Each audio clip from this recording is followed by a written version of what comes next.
So hi everyone, ನನ್ನ ಹೆಸರು ಅಭಿನಂದನ್. ನಾನು ಮಾಡ್ತಾ ಇದ್ದೀನಿ ಇವತ್ತು ನ್ಯೂಟ್ರಿಷನ್ ಇನ್ ಹ್ಯೂಮನ್ ಬೀಯಿಂಗ್ಸ್. ಬೇಗ ಚಾಪ್ಟರ್ ಮುಗಿಸ್ಬೇಕು ಇದನ್ನ, ಅದಕ್ಕೆ ಬೇಗ ಹೋಗ್ತಾ ಇದ್ದೀನಿ. ಇಲ್ಲಿ ಆಲ್ಮೋಸ್ಟ್ ಆಲು ಇದನ್ನ ನೋಡಕ್ಕೆ ಬಂದಿರೋಲ್ಲ ಅಂದ್ಕೊಂಡಿದ್ದೀನಿ. ಎಕ್ಸಾಮ್ ಟೈಮಲ್ಲೇ ಇಲ್ಲ ಟೆಸ್ಟ್ ಟೈಮಲ್ಲೇ ಬಂದು ನೋಡ್ತಿದ್ದೀರಾ ಅಂತ. ನೀವು ಯಾವಾಗ ನೋಡ್ತಿದ್ದೀರಾ ಕಮೆಂಟ್ ಮಾಡಿ ಹೇಳಿ. ಓಕೆ, ಫಸ್ಟ್ ನೀವೇನು ಮಾಡ್ತೀರಾ, ಒಂದು ಫುಡ್ ಇರುತ್ತಲ್ಲ, ಫುಡ್ನ ಕ್ರಷ್ ಮಾಡ್ಬೇಕಾದ್ರೆ ಏನು ಬೇಕು? ಟೀತ್ ಕ್ರಷ್, ಚಿಕ್ಕ particle, not your crush. Okay, ಅದನ್ನ ಕ್ರಷ್ ಮಾಡ್ಕೊಳ್ಳುತ್ತೆ. ಮತ್ತೆ ಇನ್ನೇನಂದ್ರೆ ಸಲೈವರಿ ಗ್ಲ್ಯಾಂಡ್ಸ್ ಅಂದ್ರೆ ನಿಮ್ಗೆ ಗೊತ್ತು, ಜೊಲು ಅಂದ್ರೆ ಸಲೈವರಿ ನ ಏನ್ ಮಾಡುತ್ತೆ? ಪ್ರೊಡ್ಯೂಸ್ ಮಾಡುತ್ತೆ. ಅದು ಏನ್ ಮಾಡುತ್ತೆ ಅಂದ್ರೆ ಸ್ಟಾರ್ಚ್ ಇರುತ್ತಲ್ಲ, ಸ್ಟಾರ್ಚ್ನ ಸ್ಮಾಲ್ ಅಂದ್ರೆ ಸಿಂಪಲ್ ಶುಗರ್ ಆಗಿ ಕನ್ವರ್ಟ್, ಅಂದ್ರೆ ಚಿಕ್ಕ ಪಾರ್ಟಿಕಲ್ಸ್ ಆಗಿ ಮಾಡುತ್ತೆ. ಹೆಂಗೆ ಅಂದ್ರೆ, ಈಗ ಸ್ಟಾರ್ಚ್ ಎಲ್ಲಿಂದ ಬಂತು?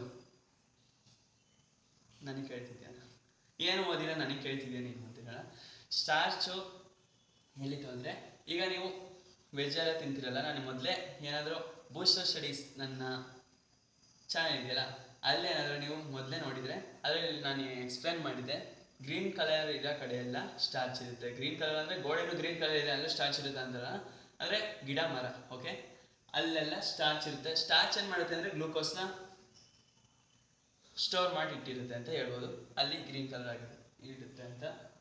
ಮತ್ತು ಅದನ್ನು ಚಿಕ್ಕ ಸಿಂಪಲ್ ಶುಗರ್ ಆಗಿ ಮಾಡುತ್ತೆ, ಕನ್ವರ್ಟ್ ಮಾಡುತ್ತೆ. ಓಕೆ, ಇಷ್ಟ ಇಲ್ಲಿ ತನಕ ಇದು ಡೈಜೆಷನ್. ಮತ್ತು ಈಸೋಫೇಗಸ್ ನಾನು ಓಸೋಫೇಗಸ್ ಅಂತ ಓದ್ತಿದ್ದೆ, ಇದು ಈಸೋಫೇಗಸ್ ಅಂದರೆ ಇವಾಗ ಗೊತ್ತಾಗ್ತಿರೋದು ಅಂತ ಅನ್ಬೋದು, ಅಂತ ಅಂತಿರ್ತೀರಿ ನೀವು. ಇದು ಈಸೋಫೇಗಸ್ ಓಸೈಲೆಂಟು. ಇದನ್ನೇನು ಅನ್ಬೋದು? ಫುಡ್ ಪೈಪ್ ಅಂತ ಹೇಳ್ತೀವಿ. ಫುಡ್ ಪೈಪ್ ಏನು ಮಾಡುತ್ತೆ? ಫುಡ್ ಪಾರ್ಟಿಕಲ್ಸ್ ಇಲ್ಲಿ ತನಕ ಡೈಜೆಸ್ಟ್ ಆಗಿರುತ್ತಲ್ಲ, ಅಂದರೆ ಡೈಜೆಷನ್ ಸ್ಟಾರ್ಟ್ ಆಗಿರುತ್ತಲ್ಲ, ಅದನ್ನೇನು ಮಾಡುತ್ತೆ? ಸ್ಟಮಕ್ಗೆ ಕಳಿಸ್ಬಿಡುತ್ತೆ. ಸ್ಟಮಕ್, ನೀನು ಮುಂದೆ ನೋಡ್ಕೋ, ನಾನು ಕಳಿಸ್ಕೊಟ್ಟಿದ್ದೀನಿ, ಮುಂದೆ ನಿನಗೆ ಬಿಟ್ಟಿದ್ದು ಅಂತ. ಸ್ಟಮಕ್ಕಲ್ಲಿ ಏನಿರುತ್ತೆ? ಗ್ಯಾಸ್ಟ್ರಿಕ್ ಗ್ಲ್ಯಾಂಡ್ ಇರುತ್ತೆ. ಗ್ಯಾಸ್ಟ್ರಿಕ್ ಗ್ಲ್ಯಾಂಡಲ್ಲಿ ಇರುತ್ತೆ 3 ಟೈಪ್ಸ್. ಅದರಲ್ಲಿ hydrochloric acid, pepsin, mucus. Hydrochloric acid ಏನು ಮಾಡುತ್ತೆ? ಆಸಿಡಿಕ್ ಮೀಡಿಯಮ್ನ ಎನ್ಸೈಮ್ ಅಂದರೆ ಪೆಪ್ಸಿನ್ಗೋಸ್ಕರ ಅಸಿಡಿಕ್ ಮೀಡಿಯಮ್ನ ಪ್ರಿಪೇರ್ ಮಾಡುತ್ತೆ. ಅದಕ್ಕೋಸ್ಕರ ಪೆಪ್ಸಿನ್ಗೋಸ್ಕರ ನೀವು ಏನೆಲ್ಲ ಕ್ರಿಯೇಟ್ ಮಾಡಿರ್ತೀರಾ, ಓಕೆ, ಅದನ್ನು ಪೆಪ್ಸಿನ್ಗೋಸ್ಕರ ಏನು ಮಾಡುತ್ತೆ? ಅಸಿಡಿಕ್ ಮೀಡಿಯಮ್ನ ಕ್ರಿಯೇಟ್ ಮಾಡಿರುತ್ತೆ. ಮತ್ತು ಪೆಪ್ಸಿನ್ ನೋಡೋದಾದ್ರೆ, ಪೆಪ್ಸಿನ್ ಏನು ಮಾಡುತ್ತೆ? ಪ್ರೋಟೀನ್ನ ಡೈಜೆಸ್ಟ್ ಮಾಡ್ಕೊಳ್ಳುತ್ತೆ. ಮತ್ತು mucus product inner lining of stomach from acid ಅಂದರೆ ಆ್ಯಸಿಡಿಂದ ಸ್ಟಮಕ್ನ ಪ್ರೊಟೆಕ್ಟ್ ಮಾಡುತ್ತೆ. ಹೆಂಗೆ ಅಂತ ಹೇಳಿದ್ರೆ, ಸ್ಟಮಕಲ್ಲೂ ಆ್ಯಸಿಡ್ ಅನ್ನೋದು ಇರುತ್ತೆ. ನೀವು ಆ್ಯಸಿಡ್ ಏನಾದರೂ ತೊಗೊಂಡು ಕೈಗೋ ಎಲ್ಲಿಗಾದ್ರೂ ಹಾಕ್ತೀರಿ ಅಂದ್ಕೊಳ್ಳಿ, ಆವಾಗ ಅದು ಸುಟ್ಟೋಗುತ್ತೆ. ಓಕೆನಾ? ಹೊಟ್ಟೆಯಲ್ಲಿ ಏನಾದ್ರು ಅಂದರೆ ಸ್ಟಮಕಲ್ಲಿ ಸುಟ್ಟೋಗ್ಬಾರ್ದು ಅಂದರೆ ಕಾರಣನೇ ಮ್ಯೂಕಸ್. ಓಕೆನಾ? ನೆಕ್ಸ್ಟ್ ನೋಡೋದಾದರೆ, ಸ್ಟಮಕಿಂದ ಎಲ್ಲಿಗೆ ಹೋಯ್ತು?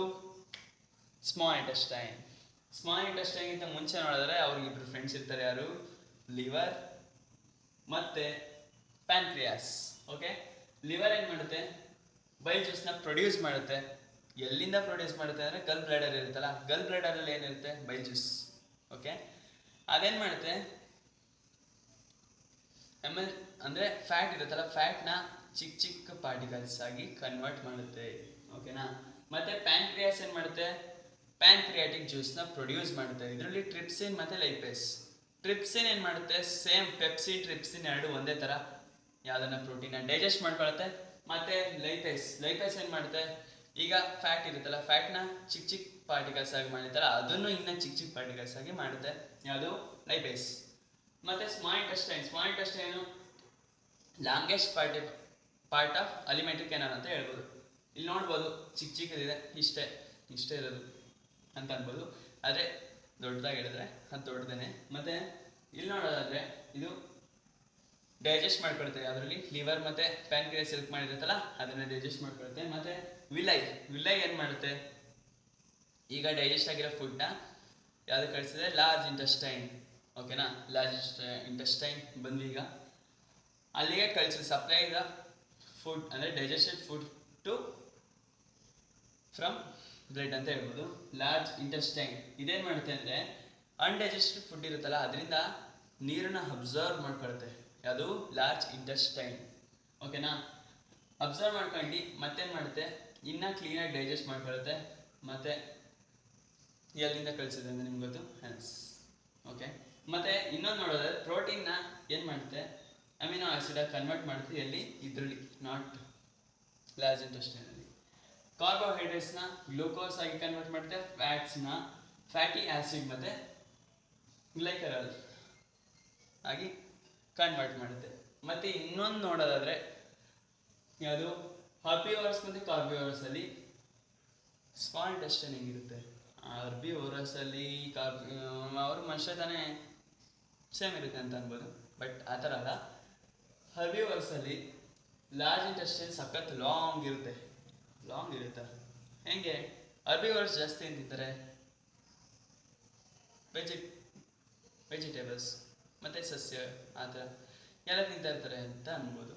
ಅದು ಡೈಜೆಸ್ಟ್ ಮಾಡ್ಕೊಳ್ಳೋ ಸಖತ್ ಟೈಮ್ ಹಿಡಿತೆ, ಅದಕ್ಕೋಸ್ಕರ ಅದನ್ನು ಅದ್ರದ್ದು ಸ್ಮಾಲ್ ಇಂಟೆಸ್ಟೈನ್ ಸಖತ್ ಲಾಂಗ್ ಇರುತ್ತೆ. ಮತ್ತು ಕಾರ್ನಿವರಸ್ ಅಂತ ಹೇಳ್ಬೋದು. ಕಾರ್ನಿವರಸ್ ಏನಂದರೆ ಇದ್ರದ್ದು ಅಂದರೆ ನಮ್ಮ ಕಾರ್ನಿವರಸ್ದು ಸಖತ್ತು ಶಾರ್ಟ್ ಇರುತ್ತೆ, ಅಂದರೆ ಸಖತ್ ಒಂಚೂರು ಶಾರ್ಟ್ ಇರುತ್ತೆ ಅದಕ್ಕಿಂತ ಹೋಲಿಸಿದ್ರೆ. ಯಾಕೆಂದರೆ ಬೇಗ ಡೈಜೆಸ್ಟ್ ಆಗುತ್ತೆ. ಮೀಟ್ ಅಂದರೆ ಮಾಂಸ ಪದಾರ್ಥ ತಿಂದ್ರೆ ಅದು ಅವ್ರಿಗೆ ಬೇಗ ಡೈಜೆಸ್ಟ್ ಆಗುತ್ತೆ ಅಂತ ಹೇಳ್ಬೋದು ಫುಡ್ನ. ಇಷ್ಟ ಆಗಿತ್ತು. ನೀವು ಒಬ್ಬೊಬ್ರು ಇರ್ತಾರೆ ಹರ್ಬಿವರಸ್ ಕಾರ್ನಿವರಸ್, ಹರ್ಬಿವರಸ್ ಅಂದರೆ ಮಾಂಸ ತಿಂತಾರೆ ಅಂದ್ಕೊಂಡಿರ್ತೀರ, ಕಾರ್ನಿವರಸ್ ಅಂದರೆ ವೆಜಿಟೇಬಲ್ಸ್ ಥರ ತಿಂತಾರೆ ಅಂತ ಅಂದ್ಕೊಂಡಿರ್ತೀರ. ಸೊ ಈ ಪಾರ್ಟಲ್ಲಿ ಇಷ್ಟು ಮುಗಿಸಿದ್ದೀನಿ. ನೆಕ್ಸ್ಟ್ ಪಾರ್ಟಲ್ಲಿ ಬೇಗ ಚಾಪ್ಟರ್ನ ಕವರ್ ಮಾಡೋಕ್ಕೆ ಟ್ರೈ ಮಾಡ್ತೀನಿ. ನನ್ನ ಹೆಸರು ಅಭಿನಂದನ್. ಸೊ ಬಾಯ್, ನೆಕ್ಸ್ಟ್ ವಿಡಿಯೋದಲ್ಲಿ ಸಿಗ್ತೀನಿ. ನಮಸ್ಕಾರ.